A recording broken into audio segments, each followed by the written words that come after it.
Initially, overall, it's more about survival. One need to survive, no matter what that is. Maybe there's a lot of violence in their neighborhood where they feel they need protection. So I joined the gang so that I wouldn't get picked on. I joined the gang at the age of 9 years old for protection. What happened was I got jumped by some blood gang members, and some Crips came to my rescue. Maybe there's issues within their home financially, so they're trying to provide. The legitimate way, I just felt like the money was too slow. Maybe there's a need to fill a void for a father figure or a mentor. My dad working all the time, stepdad, I call him dad, but he's working all the time, and I mean, like I said, I never go out to play baseball, so my brother's friends were in the basement. I go try to hang out with them. He didn't want me around, so I went out to the streets. Even with a gang, it's a form of discipline. You know what I'm saying? It's things you can't do and you can do, you know what I'm saying? It's like, you even getting that from the streets, because your parents will be at home and they just let you run buck wild and you ain't getting no form of discipline. But in the streets, you know it's some rules to this game. So it's things that I can't do and I can do. And that in a form of fashion, make a cat feel like a man, you know what I'm saying? A cousin who was supposedly initiated into a gang, which resulted in him stealing a car. And as a result of that, of the theft of the car, him and a friend of his were killed after they crashed into a light pole. And I think it was only 3 days before he had just turned 18. When I became a GD, I was told that I was supposed to defend the fatherless. I'm supposed to stand with the widows and defend people who can't fight for themselves. When we got in it, we ain't do nothing but set people up, sell dope, kill people. And when we did the intervention, one thing that I'll never forget is this young man said, he rose his hand after I gave my spiel on how to not retaliate. That's what we were trying to promote the whole week. And what he asked me was, what do you do when your mom and dad is a Crip? If you're a GD, one of the things they teach you is 360 degrees is my space wherever I go, whether I'm in your house or my house. So, and I feel like you're violating that 360-degree radius, whether I'm in your home or my home, I got a right to defend that. That's crazy thinking. Because we don't have the resources to do a definitive study on that, but based on my observations, being a prosecutor for 18 years, I would say the vast majority of adult offenders that we see had some kind of criminal activity as a juvenile. In the gang context, if we have two groups of young men who've decided for whatever, usually completely, for lack of a better word, stupid reason why they don't like each other, all right? Often we'll find ourselves in prosecuting both gangs for violence against each other. So I'll often find myself talking to a gang member one day about how he should assist in the prosecution of the person that came in and shot his house up or shot him up.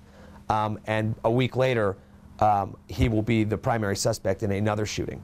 And I will be talking to the primary suspect in the original shooting about why he should prosecute the person that shot him. A lot of it tends to be over very minute things, girls, money, territory, respect.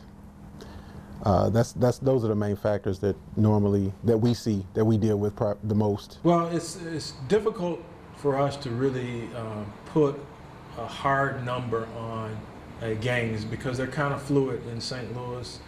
You have block-to-block gangs, you have neighborhood gangs. So just the rough estimate, we have over 100 different types of gangs in the city of St. Louis and maybe 1,000 different members. Now, that might seem like a lot in terms of 100 gangs, but that could be a group of 5 people who have identified themselves as the 44 Grape Street Crew.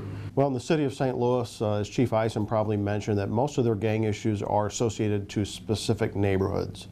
In St. Louis County, although we do have some gang issues in some of our neighborhoods, ours are more directed at school districts, where the gangs really associate themselves with specific schools, high schools. This high school doesn't get along with that high school, and then they play football together or basketball, and the next thing you know, there's some big gang blow up as a result of that. I think one of the biggest things that we have to look at is that we have to start early. You know, a lot of the programs that are out there now, I call them like one-hitter quitter programs.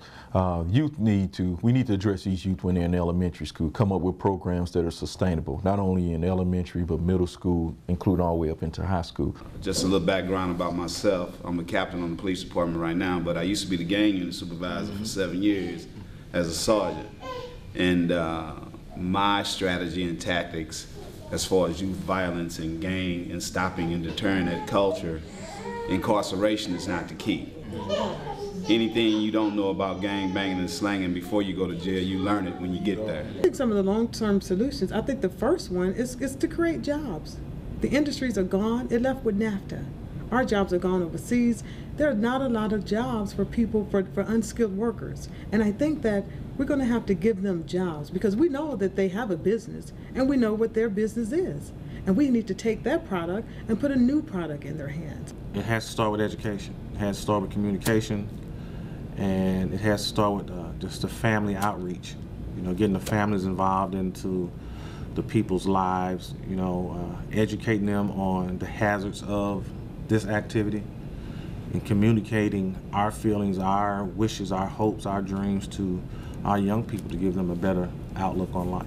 Come out to you all today to speak about youth violence, and not only speak about it, but also to give you all some advice, to give you all some kind of direction on what The summits were designed to reach out to at-risk students, and so we figured that the best way to do that was to use mentors from all walks of life in the African American and mainstream communities. So what we do is we have a call out to our volunteers to ask them if they want to come and talk to the youth about violence, about staying in school, also about making life choices, you know, important life choices such as going to college or whether they want to attend the military, just whether they'll do something positive with their lives. My neighborhood was basically full of gangs, all right? Went through a transition period where I was kind of like on the fence a lot of times because a few of my friends did make that choice in being a part of gangs.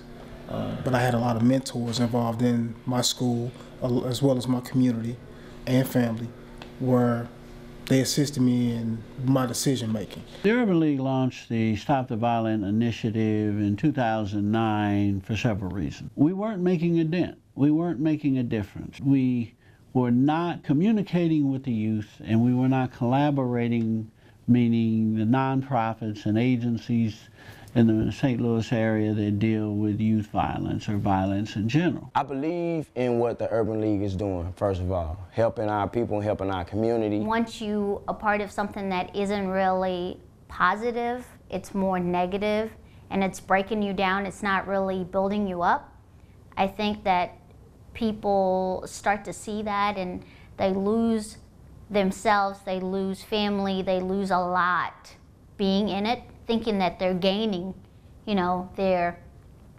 I guess, their identity, I guess, or how they feel about themselves. But it actually, it doesn't do anything for you to be in a gang. All it does is you hurt people, you take from people. It breaks down people more than it builds up people. So if I was, I'm telling somebody right now, don't get into a game because you feel like you want to be somebody, you have low self-esteem and you think that's going to boost your self-esteem. It won't. It doesn't. It might for a short time, but it will fade eventually. It's quite a concerning problem in the city. I mean, I've lived in St. Louis my whole life. I love this city and I love the people who live here. And when I see the amount of youth violence that we have going on and the distrust of young people in the system and the community as a whole, it's very heartbreaking. And so I'm really grateful to the Urban League for getting involved and taking a leadership role and doing everything they can to not just talk about the problem, but actually try and solve it.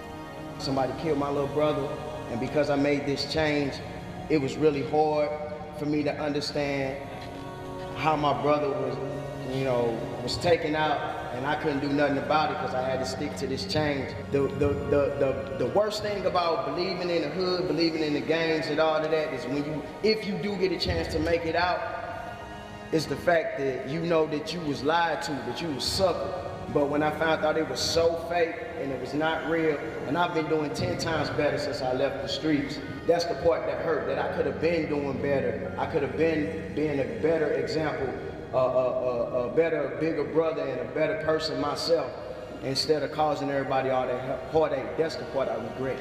That's why I work so hard.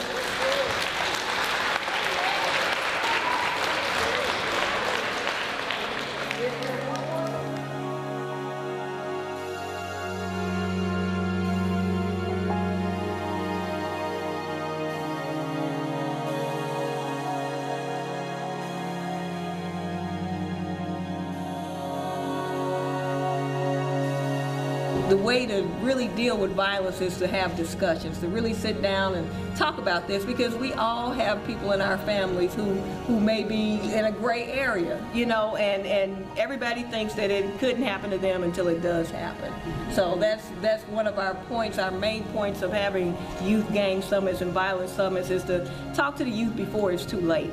You know, a lot of times we talk when they're already in the dope game and they're already making money, and, you know, they're not listening to us. So this is the time, is now, before, you know, before things happen. And I urge all parents to talk to your children before the violence occurs, before they get in with the wrong crowd, you know, while they're still listening to you, when they're 8, 9 years old.